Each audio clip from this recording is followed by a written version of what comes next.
It's basically a lesson in standing in your sovereignty, standing in your power. Because as beautiful as the lesson of 5 is, you didn't have any choice in the matter. The beauty of the 7 is, it's just as much a challenge, just as much change being called upon you, but it's your choice. Because if you're just thinking of the 7 with the knowledge and then mixing it with the passions and the wands, well, maybe your passion for knowledge is really odd. Yeah, it's like maybe you're really into trains and you don't know anyone else who's into trains, but you want to know everything about trains, right?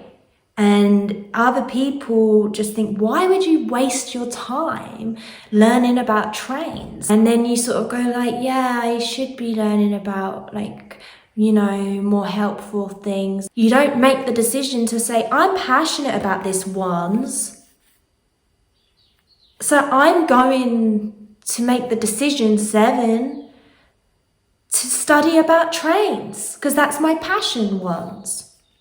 And I need to just snap out of it. Like, because if he was to just snap out of it, then that's gone, right? And he's here and he's fully immersed in this present moment of him. But when he is wrapped up in all of this, he's here, not here. He's not in the present moment.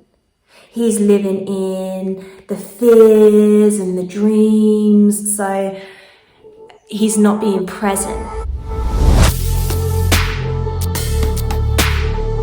Hello and welcome back to my channel, Helki Brain.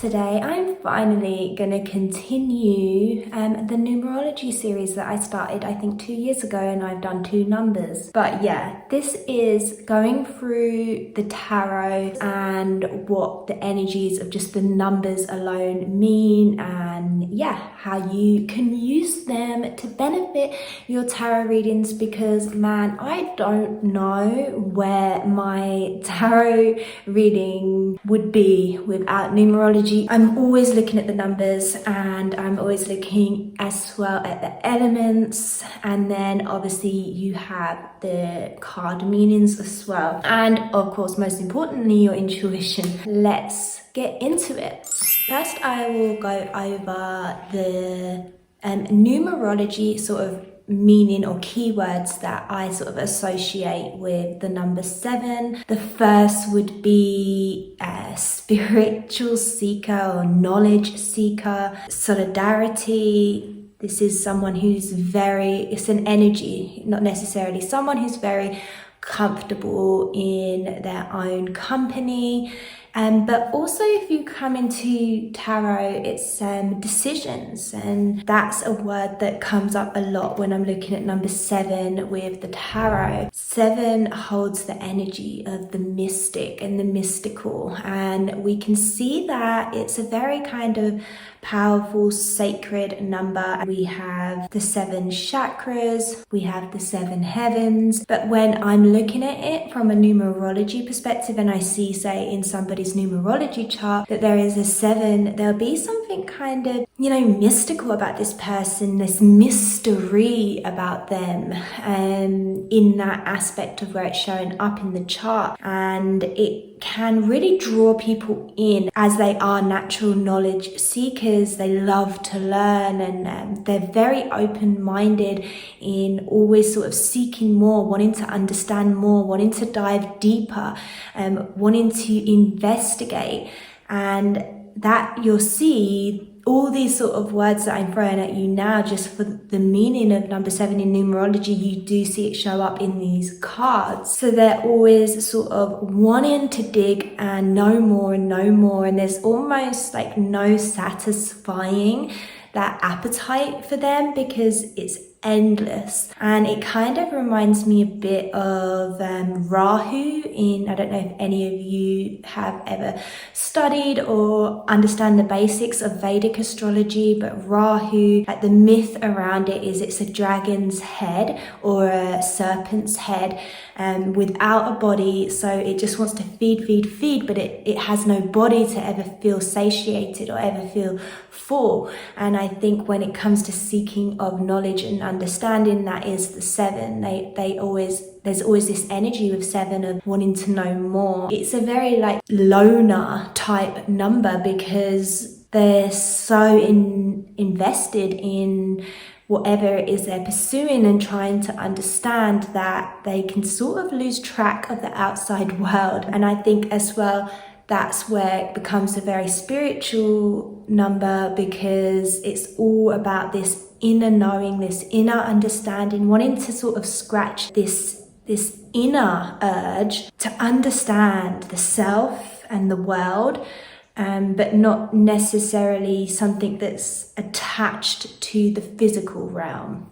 So now that I've sort of gone over a little bit of the basics of number 7 in just numerology in general, let's look into the cards. With all numerology, I do feel like the minors really sort of represent the numerology really well, and the major arcanas kind of will have aspects of it, but they really sort of stand alone. I don't see the number playing a strong an influence on the card when it comes to the major arcana, but that is just my opinion and not everybody's. So you really do your own deep dives and see how you feel about that. So we'll start in order. So I always like to order minor arcana in swords, then wands, then cups, and then pentacles. Sorry.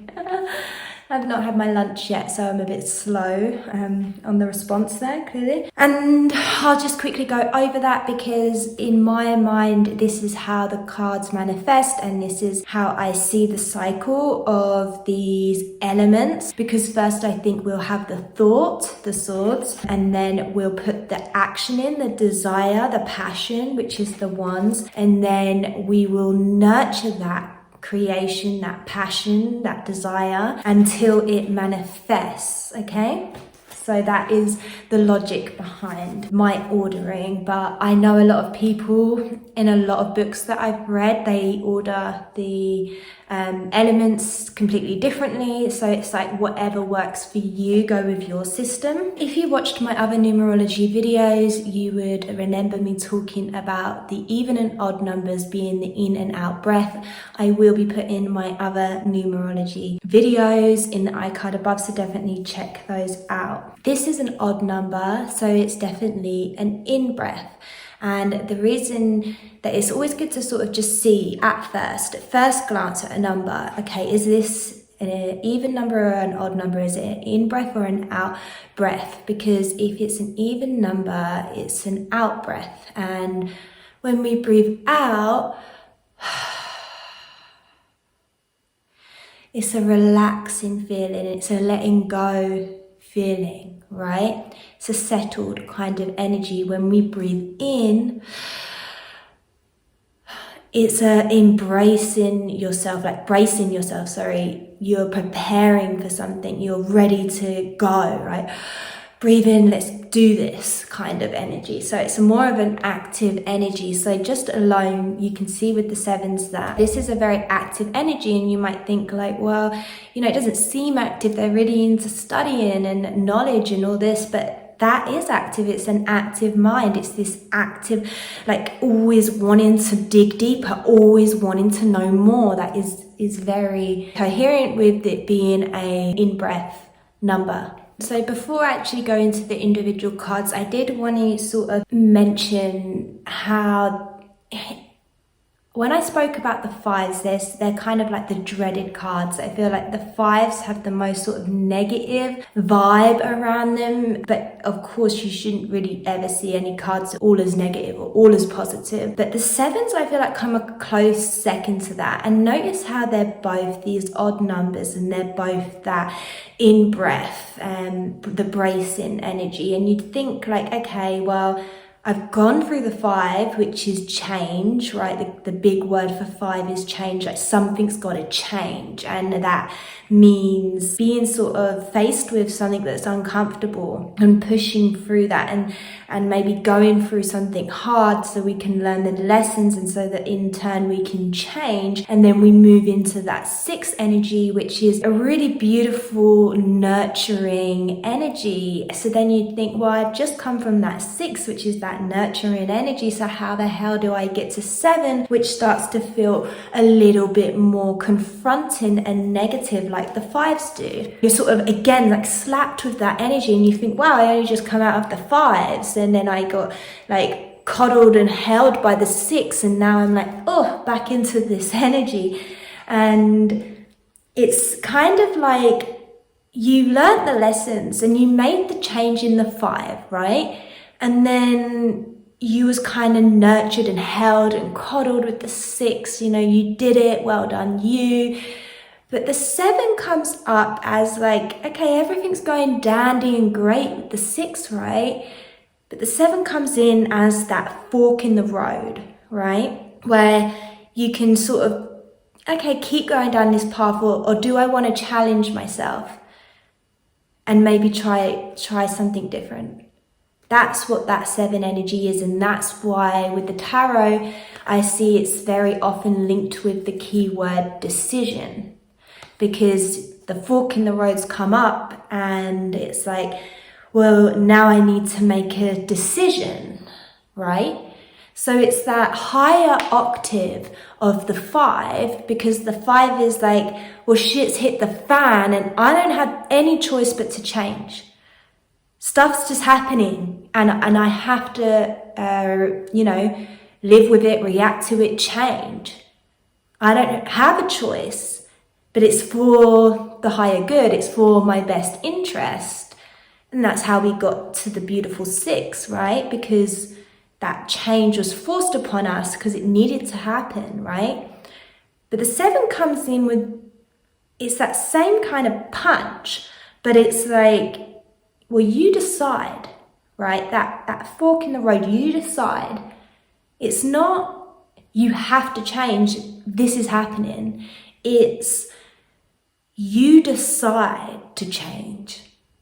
And that's when the rewards can happen. It's sort of, I can stay here in the comfort of what I know in the six, or I can decide to feel uncomfortable and change, and then move on to the lessons of the eight. It's basically a lesson in standing in your sovereignty, standing in your power. Because as beautiful as the lesson of five is, you didn't have any choice in the matter. The beauty of the seven is, it's just as much a challenge, just as much change being called upon you, but it's your choice. And that is something that is very key to understanding the differences and the similarities of the five and the seven. Okay, so let's move into the Seven of Swords. So there's so many ways that you can look at this card through the lens of the seven. Like first, if we're just talking about what we've mentioned about the sevens being about a decision. If you're just sitting around not making a decision, then you're already starting to lose what you have, because this dude's running off with it, because you're just not doing anything about it. All right. And you can use that in so many ways. In readings, it could be you sitting on an idea, an amazing idea sent from source to you, and not doing anything about it. And the more and more you sit in that comfortability of the six, as we're talking about a seven, then you're going to lose something. you have this idea and you're going to lose it because source will just send that idea through a channel who is going to do something about it, and that'll be someone else and they'll be doing it. The other like flip side of this, where you can use the 7 to look at this card, would be this person is acting suspiciously, right? And then we have that 7 energy has that like itch, this urge to like dive deeper and deeper and deeper and know more and know more and know more. This investigator within them, they want to know. And with this suspicious energy, someone's acting suspicious, well, I want to know why, right? It's that wanting to find out why. What are they hiding? What are they doing? I want to get to the bottom of this. That's very 7 energy. So again, it's that energy of moving forward, like making this decision to not just go like, something doesn't feel right about that person or that situation, but like calling you to start asking questions, yeah? Making the decision to act on that suspicion within you, not just accept it or like brush it off as your imagination. There's so many ways that you can bring the energy of the 7 into this card, because just alone you could look at, okay, what does 7 represent? What does the element air and swords represent? The thoughts, the mind. And then obviously you have this seeker of knowledge. Another thing with the 7 is like this need to be alone in order to feel contentment. That's why you'll notice that all the 7s only have one person in the cards. Because then they can do all the deep diving they want. They can just learn and be going down all these rabbit holes, you know, like you know these people who they just love to go down the rabbit hole of things. So when this card comes up, it could be like sort of pulling yourself away from a situation. See how he could be, depending on the other cards that you're reading as well, he could be running away from the situation in order to be alone. But then what could all these swords represent? Like often people see that he's stealing these swords from someone, but it could easily, with it being the 7 and the swords, it could be he's got all this knowledge and he's simply not sharing it with others. He's just continuing to build up this knowledge. He can barely hold it all. He doesn't feel this need to share it with others. And that's a big lesson for the 7. It's like they need to decide, okay, now it's time maybe I share some of this knowledge, because that's the whole point of being human, is it's so that I can learn something and I can pass that on, right? Okay, so next we are talking about the 7 of Wands. So we have the 7 mixed with fire. So fire is the spark, it's the passion, right? It's the action that we take towards our desires. And I think that this card is quite as simple as the meaning I think most of us know of it. We have this guy like standing, defending himself up against all these sticks sort of like coming at him. And it's that making the decision, it's time to stand up for myself. This is a case of, okay, well, I can just let this situation continue where I'm being like pressured and kind of being pushed further and further away from myself or my desire, my passion, what I want, because of it being the Wands. You have to make that decision to stand up against the naysayers, right?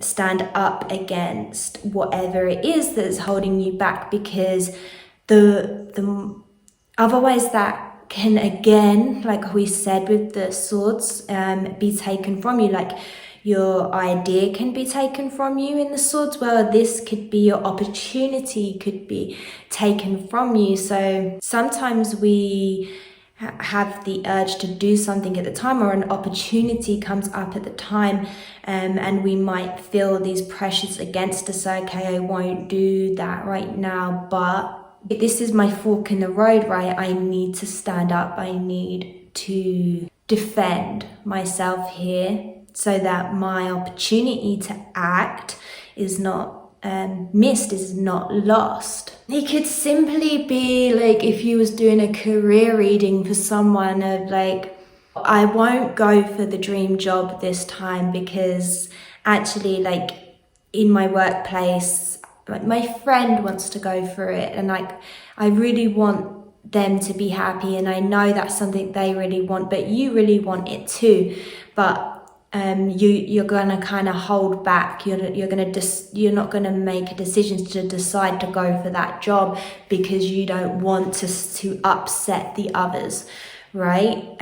Who are also going for that job because say it's a workplace and there's a few of you all going for the higher position. Well, if you don't step up, if you don't make the decision to just go for that job, then you miss your opportunity, right? You literally haven't taken the action, which is the ones to go towards your passion, which is the ones, then someone else gets the job, so you lose your opportunity. Because that is the lesson of the 7, is if you don't make a decision, you lose out, you lose your chance. So again, you can sort of put that with everything. It could be in romance, you know, the universe is sending you opportunities to meet a soulmate. You just keep sort of thinking, well, I'm not going to go online and join that dating company because I've heard bad things about it, right? I've heard other people slagging it off or putting it down or saying that's not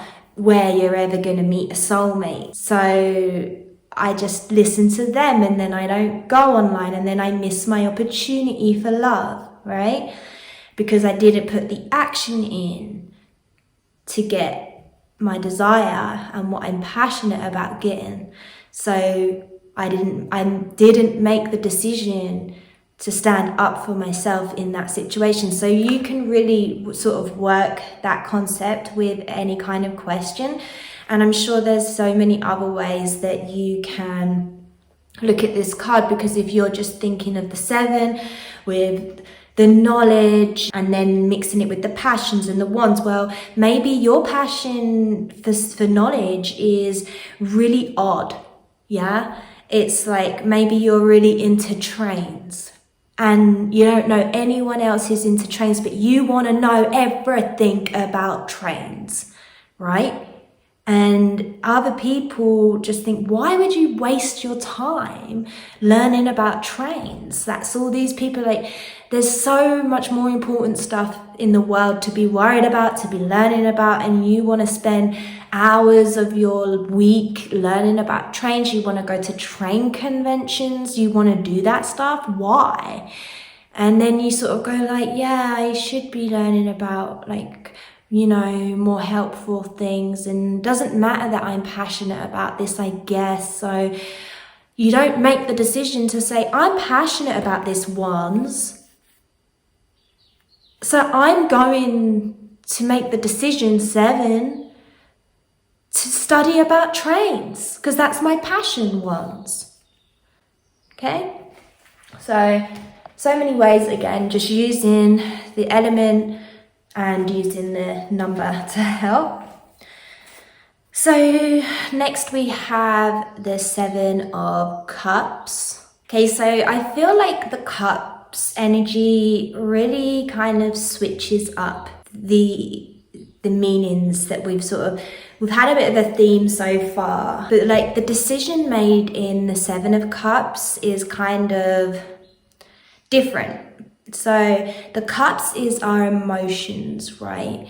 The water element. And then you have the 7, which is that, like, you know, fork in the road, make decisions. This card is all about illusions and confusion, right? You can see this guy is clearly confused, and you can see that there's all these different illusions, and that some people sort of say this is like the dreamer, the castle in the sky. And then it's funny because it's the 7, which is like time to make decisions, but the 7 of Cups is really well known for someone who's just stuck in dreamland. They're always thinking about it, but they're not doing anything about it. They've got so many dreams that they could do, but they're not acting on any of it. And interesting, it comes after the action step, which is the wands. If you really feel in to what the 7 is telling you in combination with the water here, the decision is to stop and cut the crap. You know, just the emotions are all over the place. So you need to decide.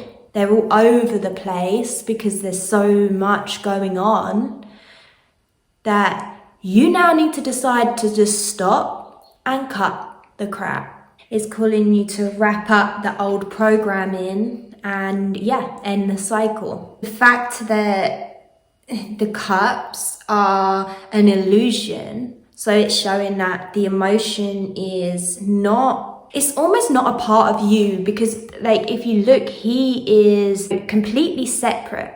It's like a whole different realm, the dream realm, and then him in the dark shadows. So there's a separation here between him and the emotion. That is the decision that you're making here with this 7 of Cups card. It's that decision to separate from your emotions, because this like holding onto them, they're all, if it's the 7 of Cups, it's showing that they're untangible, they're all over the place, they're not benefiting you right now, emotions, unless you decide to sort of, okay, I need to separate from this dream, right, and I need to just snap out of it. Like, because if he was to just snap out of it, then that's gone, right? And he's here and he's fully immersed in this present moment of him. But when he is wrapped up in all of this, he's here, not here. He's not in the present moment. He's living in the fears and the dreams, so he's not being present. So this is definitely a call back to the present. It's making the decision to be present. It's making the decision to not be ruled by your emotions, to not be ruled by your delusions.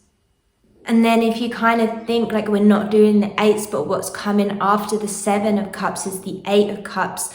And you see how that energy has mastered the walking away.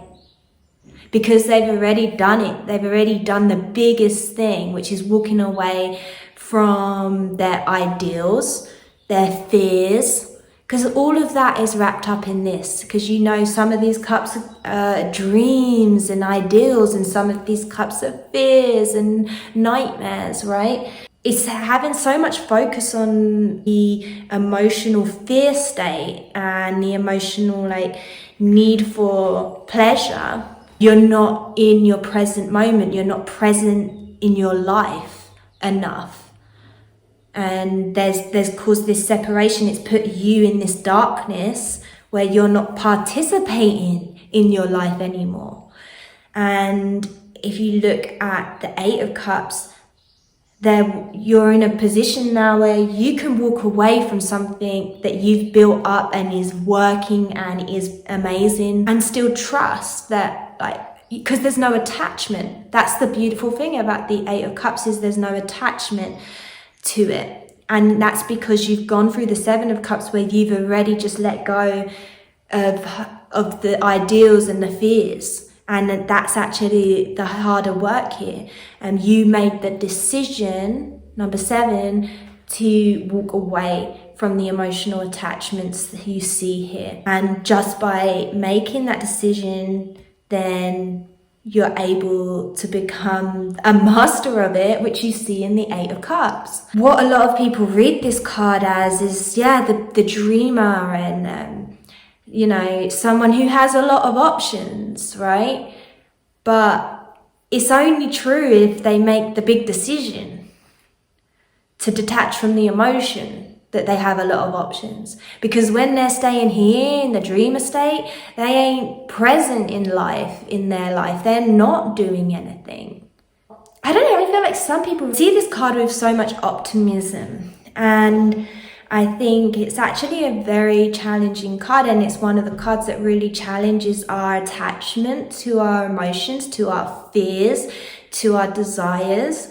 And you are really being called to, do I stay in this where I'm not participating in life, or do I make the big decision to not have that attachment to them? So yeah, let me know your thoughts on the Seven of Cups. So the last of the suits, we have the Seven of Pentacles. So with the Seven of Pentacles, you see this guy and he's kind of looking at his crops, and you know, one way you can look at this is the stuff looks ready to harvest, but is it quite, like not knowing whether it's time to harvest his crop or not. So making that decision on whether to harvest the crop or not. Another way I like to look at this card is rethinking what you're doing or what you've achieved. Asking yourself, because this is the Pentacles energy, this is the Earth energy, this is kind of real life, the physical world, right? And you're sort of asking yourself, is this my job? Or is this my true work in this life? So I need to decide, okay, I've come into the end of the cycle of what I'm doing again, right? Because it's coming to the end of the harvest. And there's that little bit of time where he's deciding, should I harvest yet? I guess I'll be harvesting yet. And then I'll sow my seeds and I'll do the same thing all again next year. That this Seven of Pentacles is when you need to give yourself that bit of time to really decide, am I loving this? Does this make my heart sing? Am I going in the right direction? Maybe you need to do a soul search. This is kind of making you question something that you're already doing in life that's sort of most likely attached to your career, but it can obviously come up in any question. You're asking any question, right? This card comes up, well, it's asking, is that really where I want to go? Is that really what I want to do? Say you're deciding, okay, well, I decided last year that I'm going to go on holiday to see the Northern Lights, right? And it's been a big dream. It's on your bucket list, right? I want to go and see the Northern Lights. It's a big dream. I want to tick it off. I made the plan last year. It comes to ordering your tickets. And this card comes up. It's kind of asking you, Hannah, I know that's where I'm going. That's what I'd planned. But do I still want that? Do I still want to go see the Northern Lights? You know, it's really cold there, and I've been like feeling like I want to be at the ocean. I want to connect with the sea and the sun.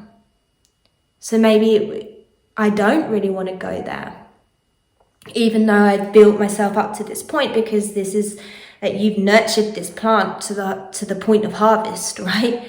So you know you want to harvest it. But he's kind of thinking, do I? And this could be that you've been working on a project, right? You've done everything to the point of releasing it. Say you're writing a book, and it gets to the point where, okay, I'm really going to release this to the world, but something feels like that's not really what I want to put my name to anymore. That's not really what I want to do. I've actually, since writing that, I've completely changed my process and my way of thinking about what I've written about. And do I want to live in the past like that? It's that kind of questioning. It's that deciding, even once something's at the point of basically already manifested. It's that deciding to go, okay, this is happening, it's manifesting, but is it really what I want to do? It's a really actually interesting card to contemplate, and it can be hard because I think all of the sevens are hard because they're calling us to make a decision that's going to involve big life changes, just like the fives do, but the fives don't give you a choice. What makes the seven harder is it's your responsibility right now. It's your choice. So, yeah. I will just briefly say with the Chariot is making the decision to steam forward towards its goals, right?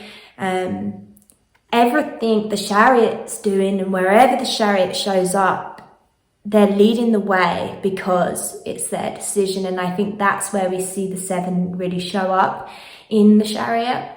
And I'm sure there's so many other ways, but I just don't feel like the numbers plays as strong a role personally for me in the major arcanas. I feel like each major arcana card really stands in its own principles. So I really hope you enjoyed this deep dive on the seven. Wow, it's been a long one and I've been recording for a long time. So if you stuck around to this point, you are awesome, and don't forget to subscribe, check out my other numerology videos, and I will see you next time. Bye.